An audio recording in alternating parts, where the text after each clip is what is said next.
Hey everybody, Crow back again, and I'm making a video I didn't think I would make. I didn't think I'd be watching most of E3, but in fact I wound up doing just that.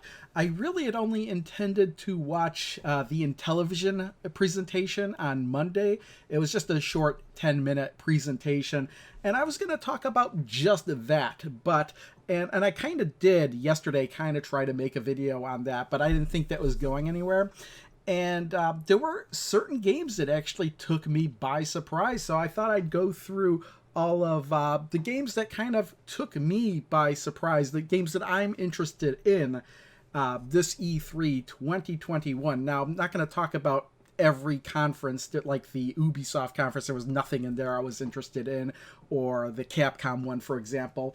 But I will talk about the games that I saw that I'm interested in, as well as a little bit with the Intellivision Amico presentation. Now, I kind of knew that that wasn't going to be chock full of news. It was a presentation that was really meant for people that had never heard of the Amico before. So I was really only interested in whatever new tidbits would have been sprinkled in there, and there really wasn't that much of it. And the presentation wasn't going to change anybody's mind on the Amico as to begin with. So if you were really if you're interested in the Amico, it wasn't going to make you not interested in it. If you're not interested in it or just downright hate it, this presentation was not going to do anything to change your mind on that. It was solely for those people that had never heard of it, to put it out in a wider audience. And that's the thing I kind of liked about this E3 too, is that they just had you could just go onto Twitch, look at the E3 stream, and just you have one centralized location to look at all those streams. So it was really nice that you didn't have to be jumping around, or where do I see this or where do I see that. Although there were a couple of kind of presentations that were put together that technically aren't part of E3 that I'm going to talk about, and those ones really I really like those. Those were the best ones. But let's actually talk about the Intellivision, or actually what I was interested in the Intellivision one. So first, right off the bat, here there was this clip, snuck into all of the game footage, and I was like, "What is this? This doesn't look like any game that we've seen before." And after some searching, it seems like this is this is Moon Patrol. This is like a mini game in between levels that you would play as your ship carries your moon vehicle from one location to another. They put in a mini game, and I think that this mini game is only here because they had extra time to work on the game since it's been delayed. The Amico has been delayed, and that was the other thing, is that they didn't announce a price or the release date for the Amico. And I think the reason they didn't show the price is because they want the people to go to the website and investigate a little bit before they find out that it's $250, which might be a little bit of a sticker shock to some people. And they didn't announce the date because honestly they don't know if they're going to be able to get the parts to complete to be mass produce these things. So there's a good possibility that this could get delayed again. And but yeah, this and it makes sense looking at the ship. This does look like, it has the bay door in the back, so your moon vehicle goes in there and then takes off and then goes you to another level there. The other thing they did talk about here was they touched upon the physical media, and they showed off some of the box art.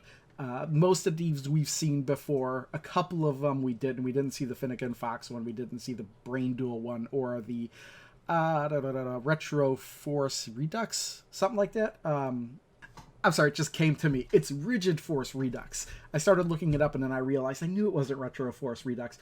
But I'd like to see the final box arts. These arts are this artwork is nice and all, but it's I want to hear more official news about the physical media, and I kind of know what it is, and I don't want to talk any more about it until it's officially announced. And then they kind of showed off some footage of flying tigers here. This is some of the footage they showed. And I've seen this kind of behind the scenes. But this looks like a really good shoot 'em up. Very colorful. Doesn't seem like it'll be difficult to spot anything as you're playing this. And then what we got here, they did show off their Dolphin Quest game. And I guess the same people that made Echo the Dolphin are making this game as well. And it looks really good from what I can tell. We'll see if the game is any good.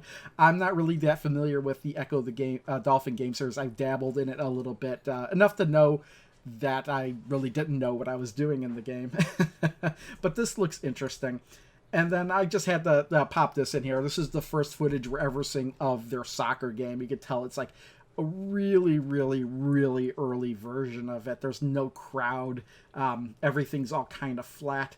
But it looks like it could be interesting. I'd have to see more of this. And that's pretty much it for the Intellivision Amico thing. But let's move on. There was one game in the Microsoft and Bethesda presentation that stuck out to me. And I was like, what is that game? And this is it right here. This is the, how do you pronounce this? Eiyuden Chronicle.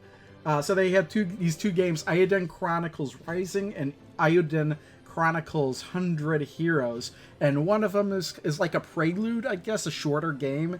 And that game's not coming out till 2021, and then the actual 2022, and then I think the other game is coming out in 2023. I'll have to see that again if I remember correctly. But I was looking at this when I was seeing the game footage, and of course it was stylized or whatever, but I was like, this kind of reminded me of Octopath Traveler, just higher definition. And I just love the animation, but the battles were what really grabbed me in this. And then I found out that this is almost like a spiritual successor to the Suikoden series. That's just really cool. That really grabbed me. And so I'm very interested in this game. We'll have to see if it gets a physical release. And if not, I might just go ahead and download it digitally anyway if I'm into... in it for a game like this. So when does this come out? It says that, and then it says and Rising on 2022 and 2023. So these games are quite a ways out there. You see, it's on Xbox One too, so I don't need to get a next generation system for that either. It's also on PC, but Windows 10 PC. Ooh, I wonder if that's Steam or if I actually have to download on Windows 10. We'll have to see about that. But yeah, that's interesting. And then really the only other presentation that had stuff in it that I liked was, of course, the Nintendo presentation. And before anybody says anything, I do not have that Metroid game in here. I wasn't that interested. I've never really played a Metroid game. I played Super Metroid a little bit, but I'm not too totally invested in the Metroid series as a whole, so that really didn't stick out to me as a game that I was interested in. But rather, the whole presentation started out like this. And what was going through my mind was not the obvious. I was seeing Ganondorf. I was like, oh, Ganondorf's been carried away like Heihachi in the Tekken series. And I was like, oh, is there going to be a Tekken game for the Switch with Ganondorf in it? But no, the obvious answer is Kazuya is going to be in Smash Brothers. And that really did interest me because Tekken is my favorite fighting game. And although I have gotten everything for Smash Brothers so far in terms of the fighters passes and whatnot, I really haven't played the game in a while. But this does interest me. And the thing I thought was really funny about this trailer is later on here, it kind of goes off the deep end, and now he's throwing Captain Falcon into the volcano, and then he's throwing Pit, and then he's throwing one of the characters from ARMS, and I just thought that was hilarious. And then he's throwing in Marth. I just thought that was hilarious. And then at the very end here, okay, that was weird. I didn't have it on my timeline, but then we had this final cut here of him throwing Kirby into the volcano, which is hilarious because, of course, Kirby can just fly. So you'll see him come up behind the rock here. I thought that was funny. And then what we have? What else did we have in the E3 presentation? We had this other game here. What was the name of this game? Like Rising. What was it called? Dear Villagers. And if we play this, what I liked about this was that it looked like it reminded me of Odin Sphere in a way, but an RPG, turn-based RPG version of Odin Sphere. So I'm interested in this just because of the art style and the way you travel from screen to screen, and I really, really, really liked Odin Sphere. So this kind of grabbed my attention. And then, of course, this might be the game I was most interested in, and this is the WarioWare Get It Together. And I'm a really big fan of the WarioWare series. I picked up the first game on the Game Boy Advance on a whim, just because I was like, this looks interesting, and I really got into it. I've been buying every WarioWare game ever since then. So I'm really looking forward to another WarioWare game. And then I kind of put this one on here, but I don't know how interested I am in this game, but I am interested in golf games. So the Mario golf games kind of also fit that itch, but the gimmick with this one is that multiple people can play at the same time and kind of race through the golf courses. So that seems pretty interesting. The thing I don't know that may make it or break it for me is whether or not you have to use the motion controls to swing and hit the ball, or if it's the button tapping, the 3 button taps. But as many times as I've tried these Mario golf games, to me they're never as good as the Hot Shots Golf series or the Everybody's Golf series. So I just kind of threw that in there because that did kind of interest me a little bit. And then this kind of grabbed me as well. I was kind of surprised to see a Legend of Zelda Game & Watch, very similar to what they did to this to the Mario Brothers one. So, wow, that's got the wrong time on it. But yeah, and I like, having the Mario Brothers one as a little doohickey whatever to have around. So this Zelda one that includes 3 games on it. But that's weird. Yeah, so this one that has the 3 games on it, the Legend of Zelda 2, and Link's Awakening. But I really like the fact of they got the clock functionality and the interaction that the characters has in that. I'm just really into that. And I know that I'm not going to have to rush out and buy it because the Mario one is still available. I thought that would sell out in a hurry, but that is still available. Oh, yeah. They did they had a couple other Zelda things in there, but I wasn't really interested in those. But the Breath of the Wild 2, they kind of teased that a little bit here, and saying that it's going to be more up in the sky than the first Breath of the Wild. I really liked the Breath of the Wild more so than I thought I would. The only reason I bought Breath of the Wild, honestly, is because I bought the Switch at launch, and there was no other games I was interested in. But Breath of the Wild really grabbed me, and I got really into it. So, of course, I'm going to look forward to the sequel. But I didn't think I'd be that interested in a lot of Nintendo stuff because I was kind of getting sick of Nintendo for a while there, especially Mario stuff. And the way, what really rubbed me the wrong way was the fact that they had the Super Mario 3D collection or whatever, and then they decided, oh, it's going to be available digitally and limited physically. And you could probably still go into a store and buy it physically, but for whatever reason they're like, oh, we're going to remove it after a certain amount of time digitally. It just annoys me that they did that because they just wanted people to rush out and buy it, and I feel foolish enough to have done that myself when I could have picked it up any time. But yeah, that was the Nintendo one, and they're saying 2022 for this, but we'll see, it wouldn't be surprising if that got pushed back too, depending on how much progress they made. But that was it that I was interested in regular E3. Now, there were 2 other presentations that weren't officially part of E3 that I always look forward to because they're always so entertaining. And the first of those is Devolver Digital. And Devolver Digital always has these insane presentations. And they go off the wall. It's so satirical. And this year's was about Game Pass. So basically they were like pretending like they had this Max Max Pass Plus.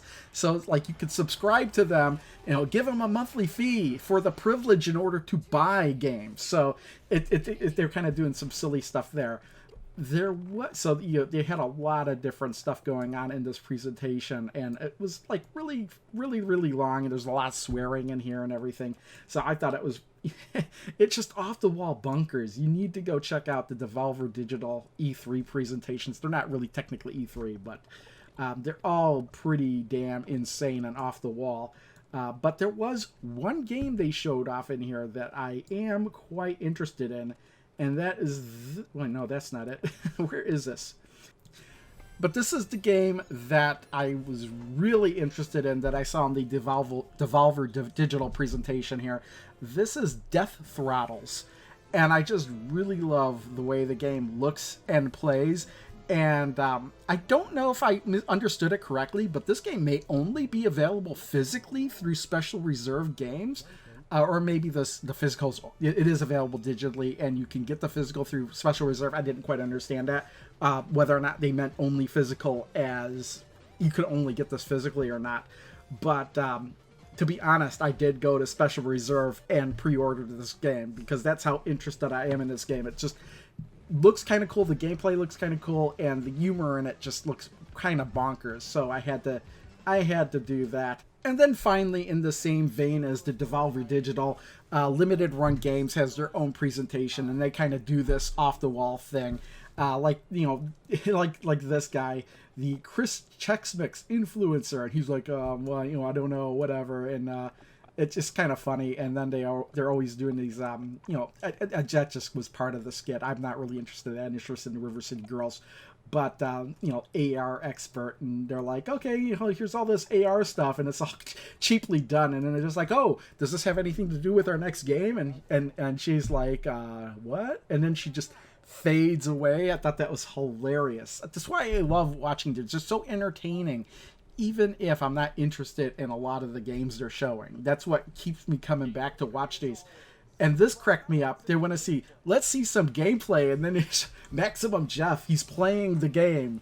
This is actual gameplay, people. I thought that was hilarious. But the games, the announcements they had in here, the actual real announcements that I really stood out for me were this one. Which one is this? I think this is One Epic Store. I think this is Rondo of Blood. They're doing an English conversion of Rondo of Blood. Oh, wait. Rondo of Blood and Symphony of Night. This is going to be one package together for the first time on the PlayStation 4. So I'm going to probably be interested in picking this up whenever it's available. I was thinking this was the next one. And the next one that they did is actually Rondo of Blood. But we're going to fast forward a little bit. It is Rondo of Blood for the TurboGrafx CD. So that is crazy that they are, and they're probably going to sell more copies of this than there are actually working TurboGrafx CDs out there, simply because I think the people that have a TurboGrafx CD will want this, and the people that collect Castlevania stuff will probably want this as well. So I'm probably not going to pick it up because I don't have a TurboGrafx CD, and I can't see myself buying a game for a system I don't own, and I could play this game other ways. So if I go back and I can actually get it for the PS4, why would I buy this? But it's just really interesting that they did that. And then they also announced and this was not really a surprise, the Contra Anniversary Collection. They're going to do a physical version of, and this doesn't really surprise me because they already sold the. It might actually still be for sale, the Castlevania Anniversary Collection. So I have pre-ordered that. I'll probably pre-order this as well. And then what we got here is... Oh, yeah, this is the last one. And I think they saved the best for last. So they kind of did this thing where, oh, we can't hear you. We can't hear you. And looks like you're muted. You're muted. We can't hear you. What is this game they're announcing? You're going to have to yell or something. Wait for it. Wait for it. It's still too quiet. Game is this? Plumbers don't wear ties. What? This made me drop my jaw when I heard that they're re-releasing Plumbers Don't Wear Ties, one of the notoriously worst games ever made. And this was originally released on the 3DO. a full motion game with no full motion, very little full motion video. It's all still shots and the whole gameplay is pick one option or the other. So this just was crazy that they're re-releasing it. This to me is like the most mind-blowing thing of E3, the fact that they are re-releasing Plumbers Don't Wear Ties. And what platforms are they releasing it on at the end here? Just really awful game. Nintendo Switch, PlayStation 4, and on PC digitally.